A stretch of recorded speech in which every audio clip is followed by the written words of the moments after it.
আমার সাথে ফোনে কথা বলালেন। আমার আশ্চর্য লেগেছে তখন যখন আপনি বলেছেন আপনি ওর বিগ ফ্যান।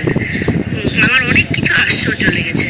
আমার নিজেকে বড্ড স্টুপিড ইডিয়েট মনে হচ্ছে, জানেন তো, যে কত বড় হয়তো আপনার যে তার সাথে একটা পূর্ব পরিচিতি আপনি কোনোদিনও টের পেতে দেননি। যাই হোক, ভালো কথা স্যার। কি বলুন তো, আমি আপনাকে যথেষ্ট শ্রদ্ধা করি। আমি বরাবর বলেছি যে স্যার আপনি যে কাজের সাথে জড়িত সেই কাজটাকে আমি রেসপেক্ট করি, সম্মান করি, যার জন্য কিন্তু আমি পার্সোনাল এই যে যত ওয়াইটি সংক্রান্ত যা যা যাবতীয় আমি আপনার সাথে ডিসকাস করতাম, কি করা উচিত কি করা উচিত না।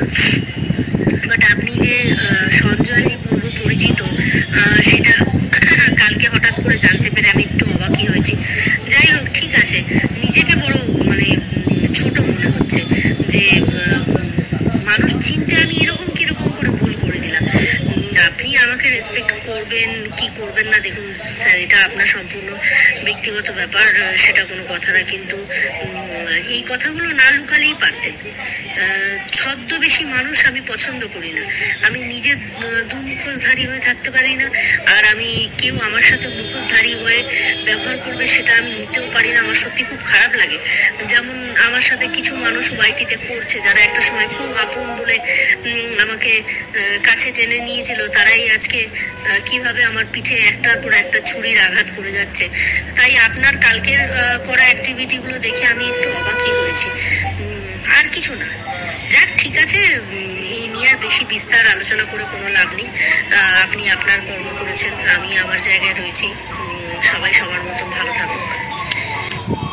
শুনে নিয়েছেন আশা করছি, কান খুলে শুনেছেন আর চোখ দিয়ে দেখেছেন। ঠিক আছে, আপনারা দেখবেন ডান দিকে আমি যে স্ক্রিনশটটা দিয়েছি সেখানে দেখবেন ভয়েস কতগুলো রয়েছে। শুধু দুখানা ভয়েস রয়েছে, যেটা ছবি দিয়ে দেখবেন, ছবির ওপরে কেটে দিয়েছি, আর সার্কেল করা রয়েছে। শুধু দুখানা ভয়েস রয়েছে সেই স্যারের, আর বাকি ভয়েসগুলো এর রয়েছে, আরও ভয়েস রয়েছে, সেগুলো সব রাখা রয়েছে। শুধুমাত্র একখানা পেজে স্ক্রিনশট মেরে আপনাদেরকে দেখিয়েছি। এবারে আপনাদের কাছে দুটো প্রশ্ন রাখবো, মানে সোজা সাপটা হিসেবে আপনাদের কাছে দুটো প্রশ্ন রাখবো। এক হচ্ছে, আপনারা বুঝতে পারলেন যে রাগটা ক্ষোভটা কোথা থেকে? রাগটা ক্ষোভটা হচ্ছে যে তার হাত থেকে বেরিয়ে গিয়ে তিনি আমার কাছে চলে এসেছেন। মানে ভালোবাসার মানুষ তো, বুঝতেই পেরেছেন যে তাকে ছেড়ে আমার কাছে চলে এসছে বলে সেইখানে রাগ। এবারে হচ্ছে প্রশ্নটা আপনাদের কাছে করি। প্রথমত প্রশ্ন হচ্ছে, যেটা দেখছেন বারবার পাবলিককে বোঝানোর চেষ্টা করেছে যে এইনার মধ্যে মানে খোট রয়েছে, ইনি কিছু নোংরামো করার চেষ্টা চক্রান্ত করেছিলেন, আর এ একেবারে সততার প্রতিমূর্তি। ঠিক আছে, তো সেক্ষেত্রে আপনাদের মনে হয় এই যে ভয়েসটা শুনলেন, এই ভয়েসটা শোনার পরে আপনাদের মনে হয় যে কথাগুলো শুনলেন, যে টোনে কথাগুলো শুনলেন, যে ক্ষোভ প্রকাশ করছে বা যে ইমোশন নিয়ে কথা বলছে, বা যে ভেতরের মানে তার প্রতি যে এটা ছিল, মানে ভাবনাটা ছিল, সেটা যে ভেঙে গেল, সে যদি কোনো খারাপ কথা বলে থাকে তাহলে তার সাথে কি এইরকম ধরনের ভালোভাবে কথা বলা যায়?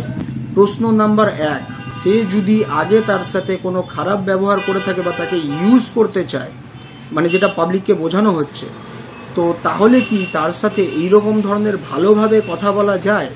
এবার হচ্ছে দ্বিতীয় প্রশ্ন, তিনি আমার দোকানে এসছেন, তিনি আমার দোকানে এসছেন, আসার পরে উনি যখন জেনেই গেছেন যে বিট্রেবাজ পেছনে খেলা করছেন, যে আমার সাথে আগে থেকে কোনো যোগসাজশ ছিল, তাহলে নিশ্চয়ই তারপরে ইনি যে খারাপ কথা বা খারাপ টেন্ডেন্সি ওনার উপরে দেখাবে, সেটা কি মনে হয় ঠিক?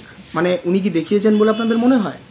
ও যেভাবে বলছে যে ইনি খুব খারাপ ব্যক্তি, খারাপ মানুষ, ইনি বাজে টেন্ডেন্সিতে অনেক কিছু বলেছে, তাহলে পয়েন্ট নাম্বার 2, মানে প্রশ্ন নাম্বার 2 যেটা হচ্ছে যে এই যে আমার দোকানে আসার পরে, তাহলে কি ইনি ওনার সাথে খারাপ কথা বলেছেন, খারাপ কোনো টেন্ডেন্সি দেখিয়েছেন, খারাপ কোনো অফার দিয়েছিল, খারাপ কোনো হতে পারে? এটা হতে পারে? আপনারা বলুন যে উনি আসার পরে কি ওকে কোনো খারাপ অফার দিয়েছে? 49-এর ঘাপলাটা তো তার আসার আগেই ঘটিয়ে রেখেছিল, এটা তো পরবর্তীকালে আমার কাছে এসছে যে এ ব্যাকগ্রাউন্ডে এরকম ধরনের খেলা খেলে। তারপরে যখন ওই তোমরা দেখেছো যে আমরা যখন ওই খুঁড়ে অনেক কিছু বের করলাম, সেগুলো তোমাদের সামনে এলো, যে ওয়াইটিতে গল্প করে কতক্ষণ ধরে তোমরা দেখেছো, ঘরের মানে একটা সন্তান খেতে চাইলে তাকে দুধছাই করে সরিয়ে দেয়, অথচ আমরা দেখছি মাঝরাতে সেখানে ইনস্টাতে গিয়ে কেমন ধরনের লাইভ করেছে, সেগুলো আমি তোমাদেরকে দেখিয়েছিলাম, মানে যে ফুটেজগুলো তোমাদেরকে দেখিয়েছিলাম, কি ধরনের সাজগোজ করে, তোমরা ওয়াইটির কেউ জানতে না যেরকম জিনিস চলে, আর তোমাদেরকে দেখিয়েছি যে ইনস্টাতে কি ধরনের মানে রেসভুস পরে কাজকর্ম চালাতো, মানে ওখানকার ভিউয়ার্সদেরকে এখানকার টানার জন্য। আর তারপরে তোমাদের মনে হয় যে উনি এই আসার পরে কোনো রকমভাবে কোনো বাজে কিছু মন্তব্য করবে, আর সেই ভাষা মানে এইরকম ধরনের কোনো কিছু টেন্ডেন্সি নিয়ে ওর সাথে কথা বলার মতো কোনো অবস্থায় থাকবে? তাহলে সেটা জানার পরে সে তখন চুপ করে ছিল কেন?